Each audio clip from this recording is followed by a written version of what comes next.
Kami, sa Office of the Vice President, suportado namin kayo sa inyong paggamit ng inyong karapatan sa malayang pamamahayag. Ang hirap naman bobo, no? Pamamahayag. Kami, sa Office of the Vice. Grabe, ang bobo. Sobrang lala, no? Di ba, ang dami na nating video na pinakita na bobo talaga si Sara Duterte. Di ba? Meron pa siya yung tipong nagmamadali daw siya. Nagmamadali ako Kaya two things. Ito lang ang pag-uusapan natin. Una, tapos, pangalawa, tapos nakalimutan niya. Sabi niya, teka, erase. Inulit niya na naman.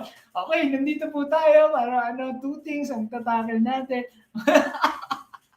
Nagmamadali ka daw, pero hindi mo na kabisado yung speech mo, no? Umulit ka. Kaya mo naman pala no? Minsan, diskarte lang niya yung pagmamadali para hindi siya matanong, no? Kung ako pinatanong dito, mangangamote ito sa akin kabisado ko na siya yung yung na-observe ko na siya. Predictable na siya para sa akin, no? Alam ko na yung pag nainis siya, alam ko na yung magiging response niya, no? Gusto ko nga pag sa impeachment nito, sana resource person ako magtatanong diyan, tingnan natin kung hindi magkabulbul yan, no? 'Di ba? Madam Aurela Adena, shoutout po sa iyo. Paano ba naging lawyer yan? Tanong ko rin yan sa sarili ko. Hindi, actually, tanong din po yan ng lahat ng maraming Pilipino, no?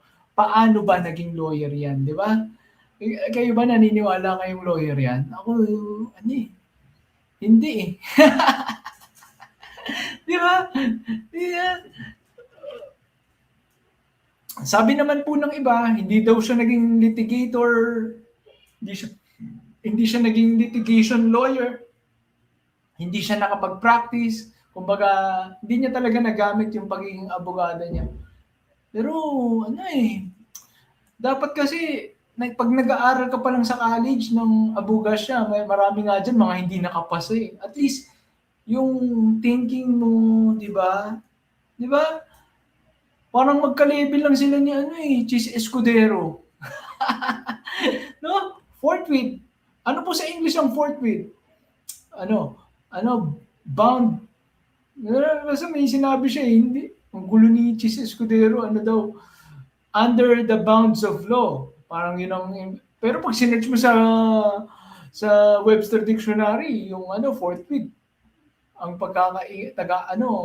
synonym niya, immediately. May sariling mundo no?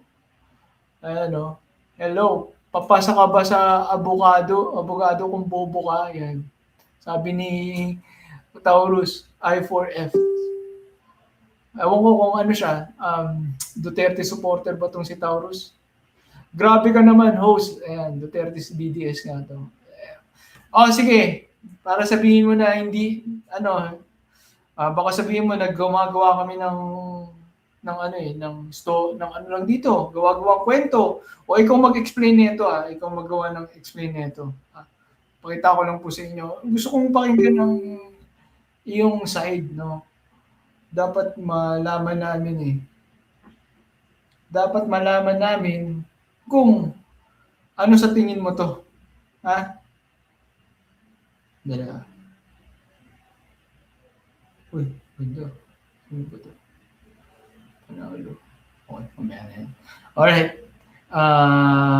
Papakita ko lang sa inyo send ko lang yung link dito. Baka sabihin mo kasi gumagawa tayong kwento. Baka sabihin mo pa, lang to, hindi to totoo, baka joke lang po to, no? Ayan, lalagay ko yung link para hindi ko na i-search. Ayan, sinend ko na. Ayan, sinend ko na. Ayan ako muna. Alright. Pagbigyan natin itong Duterte supporter na to na naligaw dito sa channel natin, no? Pagbigyan natin yan.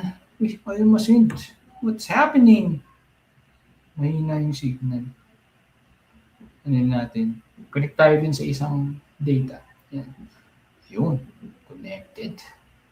Let's go. Ayan, nasend na. Ayan. Baka akala nyo joke yan. Ayan.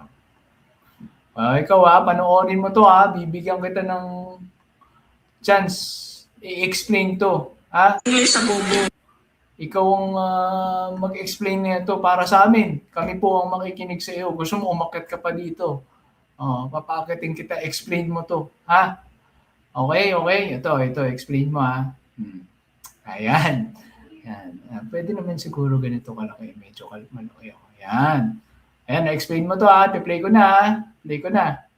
Play ko na. Ano ba ang English sa bobo? Tinatanong niya yung audience kung ano ang English ng bobo. Okay tinatanong ko kung ano ang English ng bobo. Tinatanong niya kung ano daw English ng bobo. Sige, pagbigyan na natin, hindi niya alam. Sus, kunwari ba kayo wala kayong chat GPT dyan Pero ito po yung nakakalungkot, no? Inakala pa niya na mag-chat GPT yung mga audience niya. Ay, naku, Diyos ko dahil, di ba? No. Pwede kasi nakalimutan mo lang. Pero yung aakalain mo pa na pang matalinong tanong yon at kakailanganin pa ng chat GPT para sa English ng bobo, di ba? Sumagot ka, Taurus. Wala na, umuwi na. Wala na, umuwi na si Taurus. Hindi na makakasagot. English ng bobo, Saramaw. Yan, baka yung English ng bobo Saramaw talaga, di ba? Tuloy pa natin, Kunwari ba kayo lahat na wala kayong chat GPT Stupid, no? English. Stupid, no? Parang may duda pa siya, no? Hindi niya alam. Sobrang babaw niyan, guys. Nung nasa hearing pa yan dun sa Congress, yung sa session, naglagay siya ng earphone kasi naghihintay siya may magdikta sa kanya na sasabihin niya. Pwede ba maging presidente yung ganyan, guys? Tanong ko sa inyo, pwede ba maging presidente yan? Di ba? Hindi yan pwede maging presidente. Papaikutin lang yan ng mga taong nasa gilid niya, nasa paligid niya. Kasi ganyan siya ka-predictable, no? Isipin mo nga yung mga proyekto niya. Pagtatanim ng puno, di ba? Sus, Mariusip, di ba? High school ka, graduate na, nag-mayor pa, magtatanim lang pala ng nag-vice president pa, magtatanim lang pala ng plant. Di ba? Walang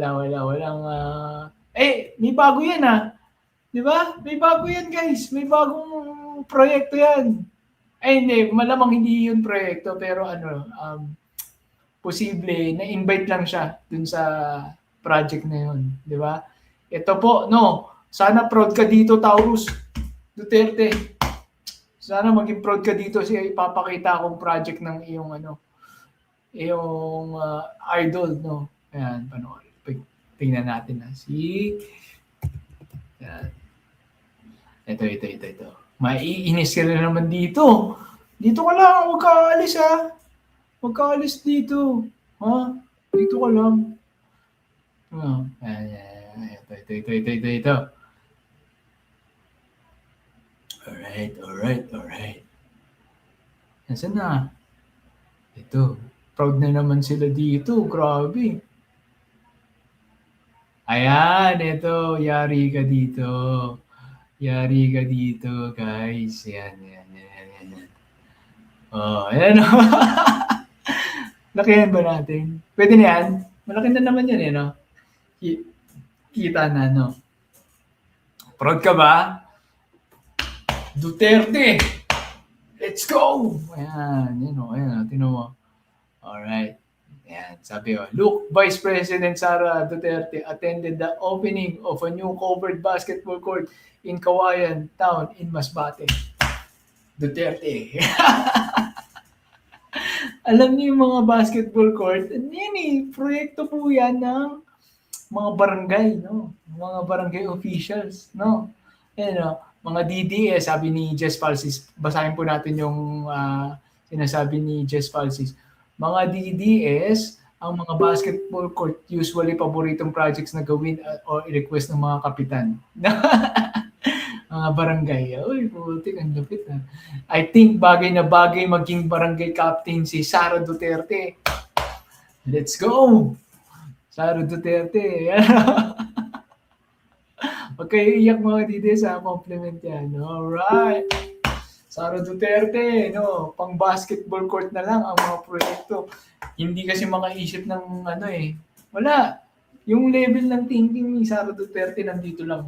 Yung mga tao na pang national level, sila BBM, ganito ang layo, di ba? Kunwari lang yan, si Tato para majaketan, sabi ni Taurus. Yan. Oh. Yo, Gerald Evans, yan. Shoutout po sa inyo. Si Taurus nasipa sa ibang channel kaya dito naman siya. Ayan. Nasipa ko pala daw eh. Ibang channel eh. Hindi, pero maganda yan yung ginagawa mo. Nakikinig ka sa mga channel na kagaya nito, ni Birahan PH. I can assure you sa mga susunod na araw, anti-Duterte ka na. Lalo na pag diniscuss namin yung ano, punta ka sa Facebook channel ko dito kasi sa YT, sensitive pag tungkol dun sa ano eh, pinagbabawal na bato eh. Di ba? Isipin mo ikaw, Taurus, o DDS ka. Di ba? Dati kasi Duterte supporter din ako eh. Ano ba yung nagpabago ng isip ko diyan sa mga Duterte? Eh, yun yung, kasi ang alam ko, ayaw ni Digong ng ano, pinagbabawal na bato. Tapos malaman-laman ko, kumikickback pala siya sa mga Chinese na ano, D-Lord, di ba? Siniship dito, kumikita siya, merong money trail, di ba? Merong bank accounts, pumapasok sa pera niya, hindi mo makakaila, guys. Ito masasabi ko sa iyo, parang ano yan eh, religion. Di ba religion, pag kumapit na sa yung religion, hindi mo na magagawa ng paraan yan na yung parang magbubulag-bulagan ka. Di ba? Ganun yan eh. Gusto mo ba mag-example ako? Kunwari, hindi ko naman pinupuna yung mga Katoliko, ganyan. Christian pa rin naman ako.